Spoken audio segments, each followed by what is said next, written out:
Is a new franchise of Stargate at risk because of Amazon's dithering? Welcome to SciTrek, your sci-fi TV and movie channel.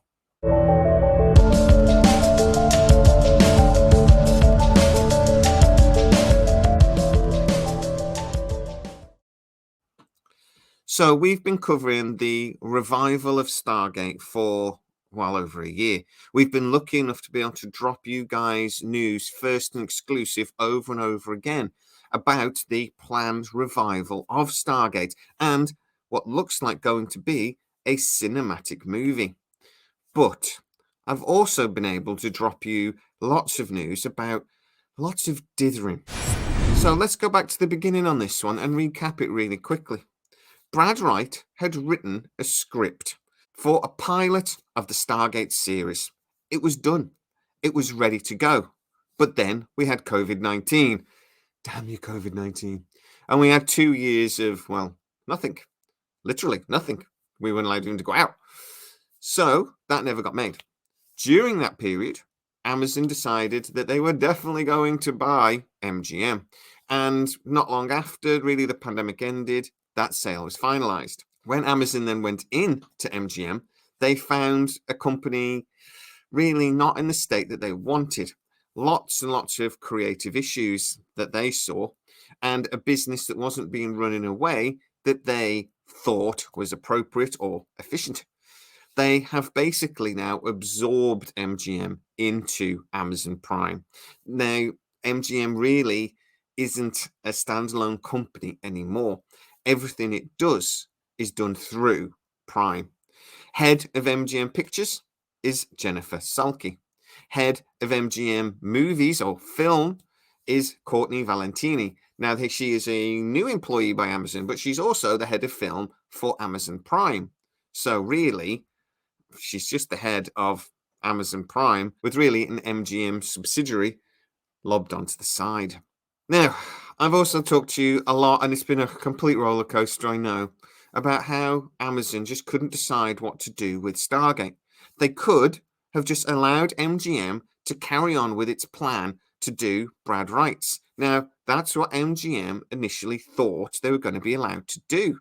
They thought they were going to be allowed to crack on with the Stargate franchise pretty much as soon as the sale went through, and they continued planning for that. My sources have actually told me out of MGM that Amazon kind of encouraged it. They kind of made MGM believe that actually they were going to be allowed to carry on working as a separate entity, that Amazon was just going to come in and behave like a customer.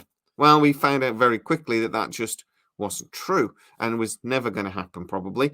Amazon blamed COVID-19, like all the big companies have blamed it for everything. But I mean, in fairness, the country and the world did shut down for 2 years, so they probably got a point.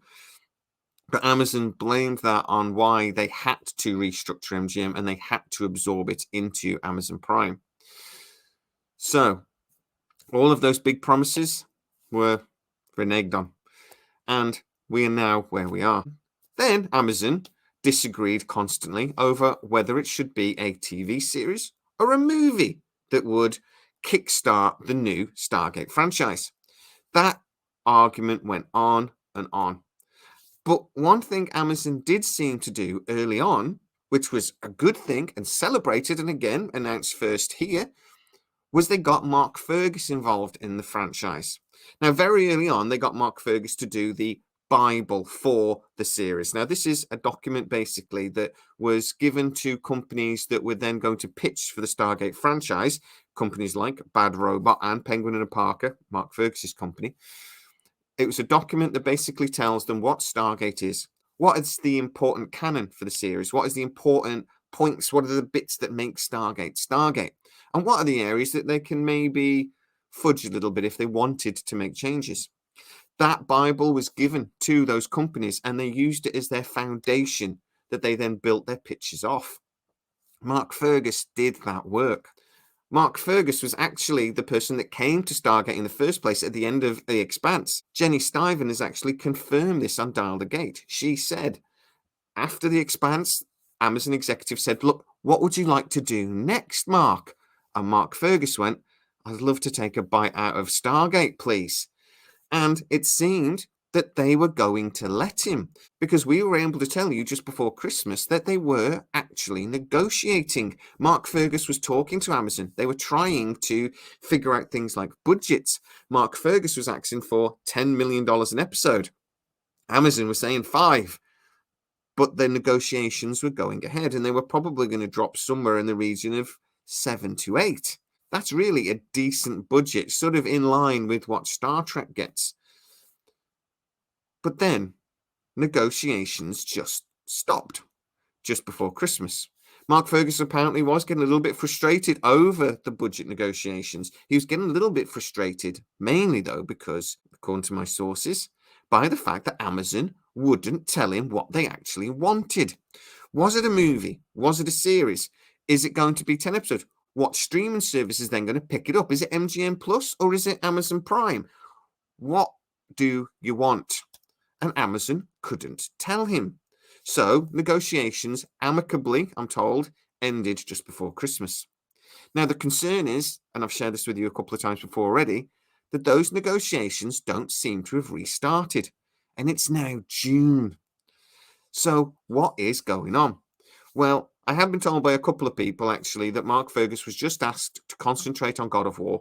They knew the writer's strike was coming, so they just basically said, get God of War done.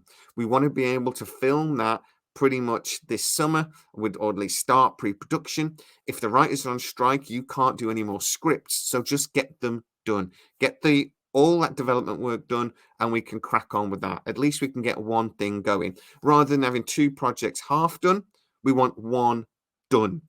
Now, he seems to have achieved that goal, but now I'm told he wants to crack on with developing Stargate, and he's again hitting a brick wall. Now, it seems that again, Amazon are dithering. They don't seem to know which production company they want to go with to produce the Stargate franchise. We've talked about how it could be Warner Brothers, it could be Sony. There are other options, there are other names floating around, rumored as well. Now, why is that a problem? Well, if they go with Warner Brothers, for example, Warner Brothers may push for them to go with Bad Robot to develop and actually create the show. Warner Brothers may not want to work with Penguin and Parker. Now, Sony does work with Penguin and Parker, so they probably would be more than happy to do that in the future as well. They're doing God of War together already. But because Amazon can't make the decision, because of the dithering, Mark Fergus is becoming increasingly frustrated. They could actually lose the person that, in my mind, could actually give Stargate its best opportunity for success. Now, if they're not going to bring Brad Wright in, which for me would be a no-brainer, getting somebody like Mark Fergus and Hawk Ostby that he works with at Penguin and Parker, the people that did such a great job with The Expanse, get them involved in this. Somebody that we know is a big fan of Stargate. He asked for the project in the first place. This is a team that could actually do justice to this franchise, and they could be about to lose them. Mark Fergus could walk away. Now, apparently, he is frustrated that he wants to crack on. If they're going to do a cinematic movie, he wants to get the script finalized. Apparently, there is a working script knocking around, so maybe we're closer to that than we think, but I'm told he wants to get it final. He wants a team at MGM in place, and it looks like Amazon are actually starting to do that as they're starting to talk to people through MGM that could actually create that management and that creative production team. It looks like they're going in the right direction, but are they just going too damn slowly? Well, I'd argue yes, but obviously we do live in a world right now in Hollywood that is complicated, to say the least. And it was only at roughly, I think it was March, that actually MGM hired that Courtney Valentini, that lady that's going to actually run MGM movies. So if they are doing a movie, that's basically what they were waiting for. But guys, I'd love for you to get into the comments and tell me what you think. Have Amazon been dithering over this, or have they actually just been having to do all this hard work to get MGM in a position where MGM can make movies again and make movies profitably? Or is this just one more example of Amazon acting like a business rather than a studio and a company that creates entertainment? They took a very long time with Rings of Power. Some people would say too long, and they actually had a situation of too many cooks spoiled broth. Are we at risk of them doing the same thing with Stargate? I'd love to know exactly what you think, so get in the comments. If you are new to the channel, please like, subscribe, hit that bell notification. It really helps us out. And you can also go to patreon.com/SciTrek, where this video aired first. And for a small contribution each month, you can see it without the adverts. As always, please stay safe, and I'll see you next time.